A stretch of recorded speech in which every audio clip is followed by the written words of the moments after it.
₹2100 का चाहे बर्बाद करा तू। ₹2100 के। माननीय अधिष्ठाता महोदय, आपने मुझे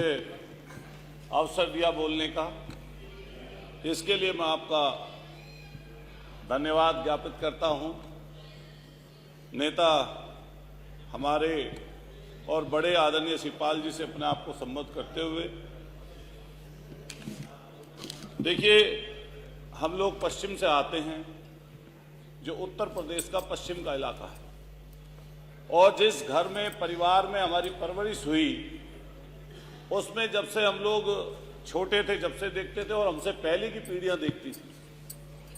कि अगर छोटे से छोटा कोई काम होता था, अगर हल्के से हल्का कोई काम होता था, तो भगवान राम का नाम लेकर होता था। अगर खेत किसान लोग जो परिवारों में थे, पहले बैल हुआ करते थे, अब तो ट्रैक्टर आ गए, अगर बैल को खोल के भी चले और अगर जुआ भी रखा और जुआ रख के लेके चले, तो पहला नाम यही निकलता था, ले राम का नाम, और तब आगे की तरफ चलते थे। मैंने यहां तक अपने परिवारों में देखा कि अगर कोई बैल वृद्ध हो गया, जो गौ माता के पेट से, चाहे बैल के रूप में और चाहे गौ माता के रूप में जो भी आए, अगर बैल घर में होता था, तो बैल के आखिरी समय तक, जब तक उसके प्राण ना निकल जाए, यहां तक की भी स्थिति मैंने देखी कि गंगा जल डालते थे कि इसकी मुक्ति मिल जाए, और फिर इसको अपने खेत पे ले जाकर दफना देते। ऐसी स्थिति की तरफ से हम लोग आते हैं। लेकिन ऐसा लगता है कि भारतीय जनता पार्टी के लोग इकलौते सनातनी हैं, और ये दम भरते हैं इस चीज का, और हमेशा ऐसी भाषा, ऐसी चीजें इनकी जबान से निकलती हैं जिससे लोगों का दिल दुखे, लोगों के मन मस्तिष्क में नफरत आए और लोग बुनियादी मुद्दों से दूर हो जाएं। महंगाई की बात ना हो, खेत किसान की बात ना हो, शिक्षा स्वास्थ्य की बात ना हो, जो लोगों की जरूरत की चीजें उनकी बात ही ना हो, इसलिए ऐसे सुगुफे छोड़े जाते हैं। अभी 3 दिन पहले माननीय नेता सदन, माननीय मुख्यमंत्री जी की तरफ से जो शब्द निकला, मैं ये कहना चाहता हूं आपके सदन के माध्यम से कि वो दूसरे में तलखी बनने वाला था, लेकिन एक और दूसरी चीज भी थी जिसके कारण से वो शब्द उछाला गया कि कुंभ की चर्चा, उसकी अव्यवस्था की चर्चा ना हो, और जो इतनी परेशानी, दिक्कतें लोगों के पास ना हो, दिक्कत और परेशानी ना आए। माननीय मुख्यमंत्री जी की तरफ से कहा गया कि समाजवादी लोगों का चरित्र दोहरा चरित्र है, लेकिन एक तरफ जब प्रधानमंत्री जी, हमने सुबह सुबह देखा टीवी में, रात की बात थी, एक शेख आए थे, कतर के शेख, और जो कतर के शेख आए थे, जैसे ही वो फ्लाइट से उतर रहे थे नीचे, तो मैंने देखा प्रोटोकॉल तोड़कर हमारे देश के प्रधानमंत्री जी, जो सामने शेख खड़े थे, जो अमीर थे शेख वहां के, जिनकी वेशभूषा भी वही थी जिससे माननीय मुख्यमंत्री जी ने नफरत की बात जिनके लिए बोली, और एक फोटो है माननीय प्रधानमंत्री जी की और उनकी, दोनों की जोड़ी ऐसी लग रही है जैसे सदियों सदियों पुरानी। ऐसा लगता था जैसे कतर से आया मेरा दोस्त और दोस्त को सलाम करो, ऐसा बोल रहे हो।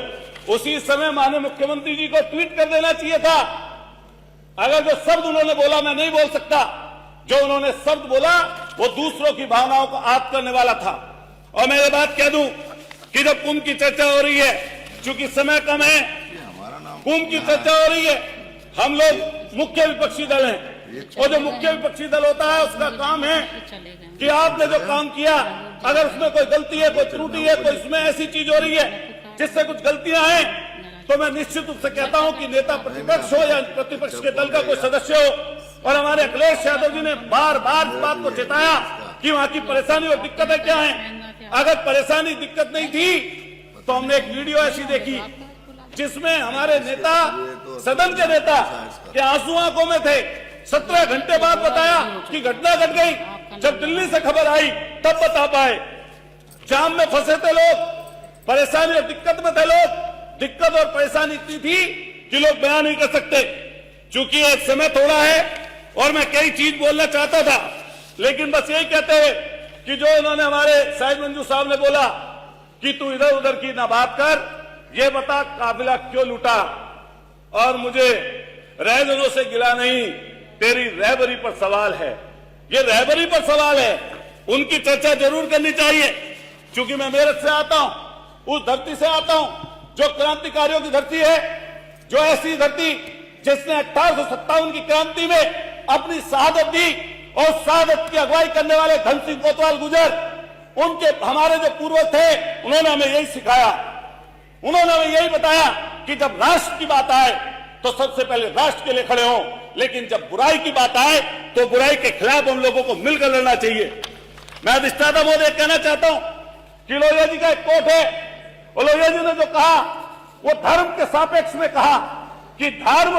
दीर्घकालीन राजनीति है और राजनीति अल्पकालीन धर्म है। धर्म का काम है अच्छा करें और उसकी स्तुति करें, और राजनीति का काम है कि बुराई से लड़ें और उसकी निंदा करें। ये हम लोगों का और आप लोगों का काम है। इसी तरह हम चलना चाहते हैं और मैं अपनी बात पूरे समय पे खत्म कर लूंगा। मान्यवर, मैं कहना चाहता हूं, क्योंकि मैं मेरठ से आता हूं, मेरठ की 2-3 बड़ी समस्याएं पिछले अगली 1 मिनट में खत्म कर दूंगा। हमने रिंग रोड के लिए कहा, रिंग रोड के लिए 8 साल से प्रयास हो रहा है, पूरे 7 मिनट तक रिंग रोड के लिए प्रयास हो रहा है, लेकिन इतनी बड़ी सरकार है, ये कहती है कि पश्चिम में तो बहुत पैसा है, उसकी कोई चर्चा नहीं करना चाहता। हम मेरठ के रहने वाले हैं, हमारे यहाँ पूरे पश्चिमी उत्तर प्रदेश में गन्ना खड़ा है और गन्ने के किसानों की स्थिति दुर्दशा बहुत भयंकर है। पिछले 5 सालों में एक बार गन्ने का रेट बढ़ा अधिष्ठाता महोदय, और इस बार मायूसी लगी लोगों के हाथ। कम से कम 500 रुपए का रेट इस सरकार को करना चाहिए था। जब माननीय नेता सदन में बोल रहे थे, बस खत्म कर रहा हूं, कंक्लूड कर रहा हूं, जब माननीय नेता सदन बोल रहे थे, मुझे लगता है इतनी चिल्लाकर धन्यवाद आपने सामने वाला जरूर बोलेगा कि हम गन्ने का रेट बढ़ा रहे हैं। मैं अपनी बात खत्म करते हुए ये बोलना चाहूंगा, श्री वाचस्पति जी, मैं यही अपनी बात मान्यवर खत्म करते हुए कहना चाहता हूं कि नीम के रस में मिला जब जहर मीठा हो गया। सुन लो एक बात, नीम के रस में मिला जब जहर मीठा हो गया, झूठ इस कदर बोला कि सच्चा हो गया, झूठ इस कदर बोला कि सच्चा हो गया। इतना सच बोल कि होठों का तबस्सुम ना बुझे,